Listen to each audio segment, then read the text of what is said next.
يا جماعة، يا جماعة العظمة دي، والله العظيم يعني الواحد كل ما يقول يا رجيم يطلع له الأكلات المصرية بتاعتنا ديت اللي تقوله أبدا أبدا أبدا. شايفين الجمال؟ شوية فتة مصري بتفاصيلها يعني فوق ما تتخيلوا، حاجة عظمة كده تخطف القلب. مش هقول لكم تخطف العين بقى، تخطف القلب كده. تعالوا يلا نشوف انا هعمل ايه. شايفين الروقان اللي انا واقفه فيه؟ واقفه ماسكه المقص كده وبقطع العيش باشا يا جماعه.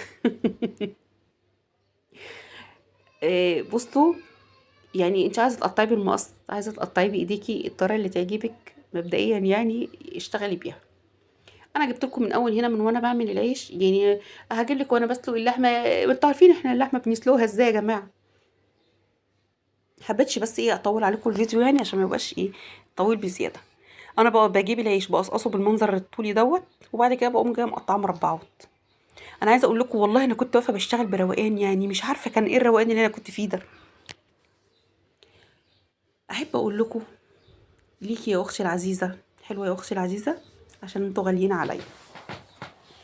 اما تعملي الاكل من قلبك وبتعمليه بحب وبتعمليه وانتي راضيه، لو عامله، لو هرسه شويه بطاطس هيطلع من ايديكي زي العسل. لو قال لي شويه بتنجان هيطلعوا من ايدك زي الفل. لكن تعالي اعملي وليمه وانتي عاملاها وانتي مالكيش نفس ومتضرره والكلام ده، هيطلع معاكي طعمه ما يتاكلش بجد. مش هتلاقي له طعم ومحدش هياكله، وهتلاقي الاكل نفسه كده تقيل وفي الاخر بيترمي. طب ليه؟ اعملي الحاجه من قلبك، اعملي الحاجه من قلبك. بصوا انا هنا شوفوا الروقان، انا عماله ادور ايه على الحتت اللي لسه ماسكه في بعض واقطعها. فانا كده كنت قطعت العيش. وتعالوا الاول هنعمل الصلصه بتاعتها ونحمص العيش، وهنعمل شويه رز حلوين على ما اللحمه تستوي. هنا بقى ايه، حطيت شويه زيت في الحله. بصوا ابني كان بيلعب وبيجيب لي ايه الموبايل على كأني اما يحط التليفون على فتحة الحلة المخرومة دي اللي هيبان جوه، اللي جوه اللي هيبان. كان بيلعب. هنا بقى شوح ايه، بصوا كل شوية يروح ويسيبني ويرجع. كان بيلعب معايا والله. حطيت التوم في الزيت بالمنظر ده ويودي له تشويح. على فكرة انا ما بحبش اقصقص يعني الحتت دي من الفيديو. انا بشارككم اللي انا بعمله، مش طالعه. احنا مش موظفين. هو الروتين كده وخلصت. لا لا لا، يعني بص حتى الحتت اللي ابني بيلعب فيها جنبي بالموبايل اللي انا بيصور بيه عادي موجوده. احنا دلوقتي بقينا عيله واحده يا جماعه، فما فيش حاجه مستخبيه يعني. التوم بقى بصي امسكيه كده حمريه وخليكي شاطره يا بت. واوعي التوم اللي يتحرق منك ولا يطلع ني منك، وتفضلي تقلبي فيه شمال ويمين كده عشان يبقى باللون الوردي اللي انت شايفاه ده. ايوه، شايفه الجمال؟ يعني ما شاء الله عليه، يعني لونه مظبوط بالشعرايه. وتحطي له بقى شويه الخل. انتوا عارفين بقى ساعه ما الخل بينزل على التوم، يا ربي انا عايزه اقول لكم الريحه دي بتنزل على قلبي كده، بتنزل على قلبي بجد. خدت بقى منها هنا كده شويه، وهقول لكم دي في الاخر هنعمل بيها ايه. بالمنظر اللي انتوا شايفين ده كده هاخد شويه وهجيب كيس صلصه واحطه على الطشه دي عشان تتسبك. دي بتاعت الايه، بتاعت الفته. وطبعا هنحط عليها البهارات بتاعتها. هحط عليها ايه، شويه معلقه كمون، واحط معلقه فلفل صغيره. هنا انا كنت بوريكم الشويه اللي انا شلته، وشويه كزبره وشويه ملح. واكيد لازم نحط شويه رشه سكر كده عشان ايه، الحموضه وتديك طعم حلو. وهقوم جايه مغطياها واسيبها بقى ايه مع نفسها كده. ايه هي كده كده الصلصه نص تسبيكه اساسا، فهتخلص على طول. هنا بقى كنت جبت الزبده وباخد منها ايه للعيش. بصوا يا جماعه، في ناس بتعمل الفته بعيش شامي مقلي في الزيت. مش ده، مش للفته المصري بتاعتنا ام خل وتوم ولحمه والكلام ده. دي العيش الشامي المحمص في الزيت ده تعمليه لفتة شاورما، لفتة بتنجان، لفتة الزبادي، ممكن لفتة الملوخية، مع ان انا بفتة الملوخية برضو بحبها كده. ومحدش يقول لي ما سمعناش عن فتة الملوخية. يعني لو ما سمعتوش عن فتة الملوخية، اللي ما سمعش عنها يكتب لي في الكومنتات واعمل لكم فتة الملوخية.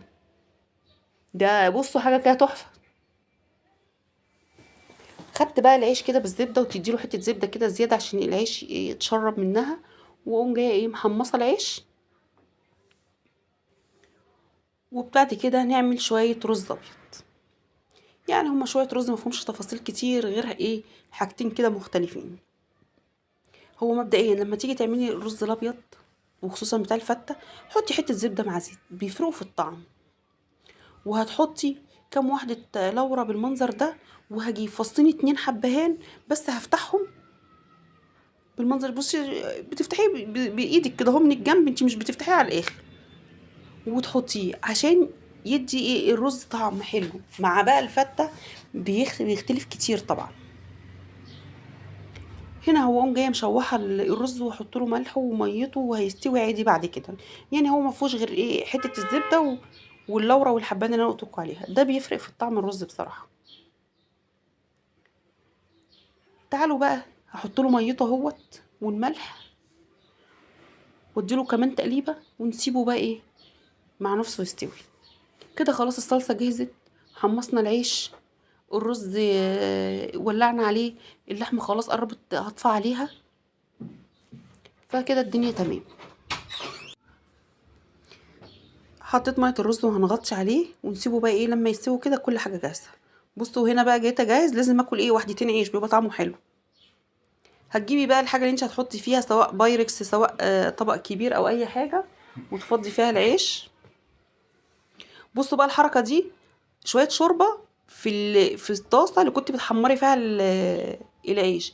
ليه؟ عشان تاخد اي زبده فيها، اي بواقي زبده فيها هتنزل مع العيش تاني، عشان ما تسيبيش اي آه، حته زبده بره. هنا بقى معلقتين توم بالخل من اللي كنا شايلينهم في الاول، وهنحطهم على العيش كده ونقلبهم بالمنظر ده. تعالوا بقى نجيب الرز كمان استوى بقى زي الفل اهوت.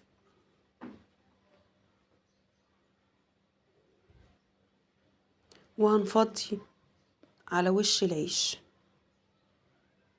تقابلك بقى لو رايه شيليها، هتقابلك حبه هنيه شيليها عادي يعني. ما قابلكيش بقى انت ونصيبك. هنا هي قابلتني حبه هنيه شلتها، هو كده شلت واحده وكان فاضل واحده. هنا بقى هحط كام حته لحمه على الوش، لان البايركس ما كانش كبير فما كانش هيشيلهم كلهم. احط كام واحده كده بقى، بصي يعني ظبطي الاداء. وهجيب باقي الخل بالثوم، وهنرشه على الرز كده باللحمه من فوق، بيفرق كمان في الطعم بالمنظر ده. هما شويه صغيرين مش كتير يعني. وفي قلب الحاجه اللي انت كنت حاطه فيها معلقه الخل بالثوم، حطي فيها الصلصه برضو عشان تلم اي بواقي فيها، عشان تاخد برضو كل النكهات اللي كانت فاضله. وتعالي بقى انزلي على اللوحه بتاعتك الجميله، اللي بتاخد القلب والعين والمعده وكل حاجه. يبقى احنا كده عملنا مع بعض أجدع طبق فتة مصري أصيل، بكل تفاصيله بكل تكاته. وما تنسوش بقى اللايك والشير والتعليق الحلو منكم. واشوفكم في فيديو جديد، وقولولي كده مفيش رجيم. يلا سلام.